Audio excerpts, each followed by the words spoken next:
So in a culture of honor, I would say that love and honor, they look like something. They feel like something. They represent something.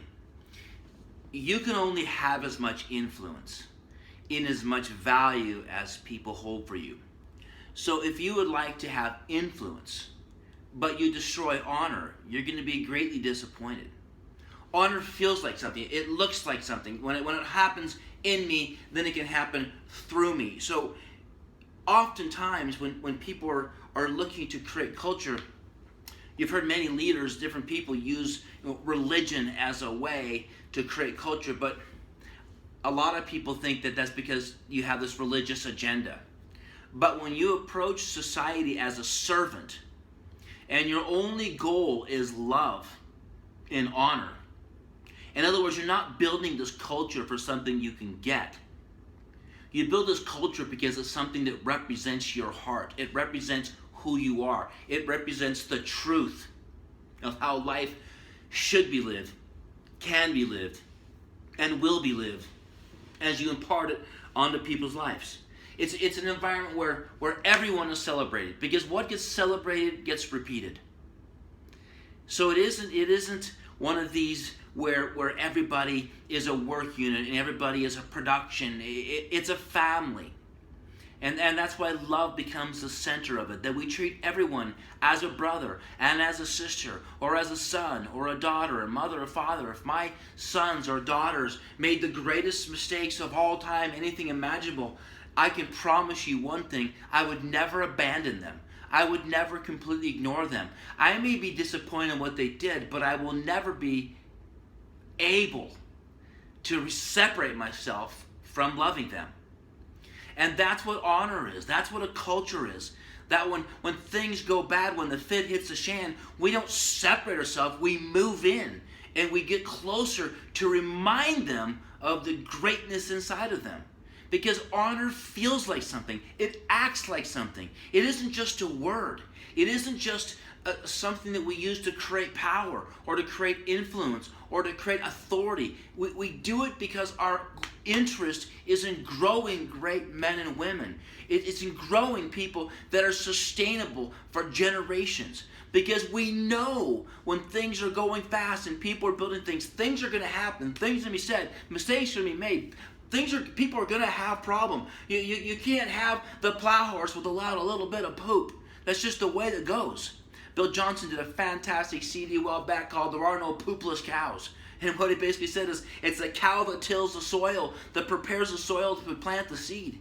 And guess what they do? They drop a little doo-doo here and there. There's no such thing as the work that doesn't have a little bit of poo. So what are we going to do? What are we going to do when those things happen? That's when culture is required. That's when honor is required. Culture of honor sounds great when everybody's wonderful and hunky-dory and everybody's just acting beautifully. But what do you do when they're not? That's the purpose of honor. Is how do we remind people? How do we deal with kingdom confrontation? How do we get people to stop acting like the lie and act like who they are? How do we celebrate who they are without stumbling over who they're not? How do we connect to the real purpose of what God has for our life while people have fallen down? And I'm not trying to make excuses for people falling down, and I'm not trying to make excuses for myself falling down. All I know is if God's plan is redemption and restoration, if I'm the redeemed revelation of Christ, then I need to act like it.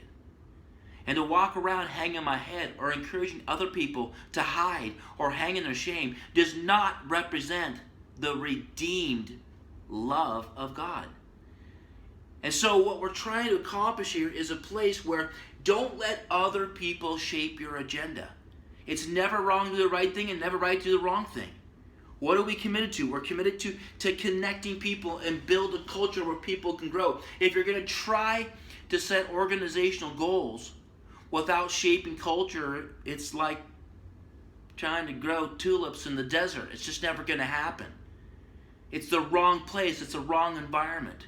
We build a culture that cultivates excellence and honor so that people can move through the blessings and the seasons, the challenges, the pruning and the growth and the harvest of life, and have a sustainable approach to where who knows where things go.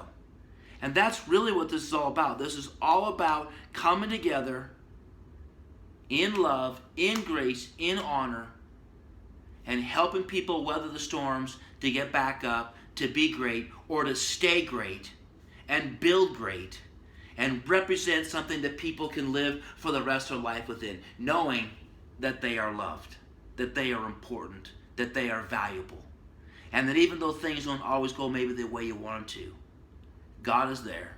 He is involved. And His plan is never for someone to fall, never for someone to fail, never for someone to hurt, but His plan is to restore all of those. He never leaves. He never abandons. And if we're going to bring heaven to earth, if God's economy is coming to earth, then we need to begin to move on His wish, not man's wish. I said earlier, oftentimes the reason punishment is put out there is to satisfy everyone else. It never deals with the person's issue. And as simply put, you got guys that are in jail. They're there to be punished. But there's very little opportunity for them to really get true, genuine counseling on how to overcome that particular problem. And we see that in a culture of dishonor like jail. But in a culture of honor where here we are, why are we still acting like prison guards when we should be acting like people that carry the mantle of grace and restoration? That's a culture of honor. I can't wait for you to know more about it. I can't wait for you to walk in the fresh air of the beauty of knowing that you are loved and you are redeemed, and He is consumed with thoughts of you every day and every moment. Thanks for listening.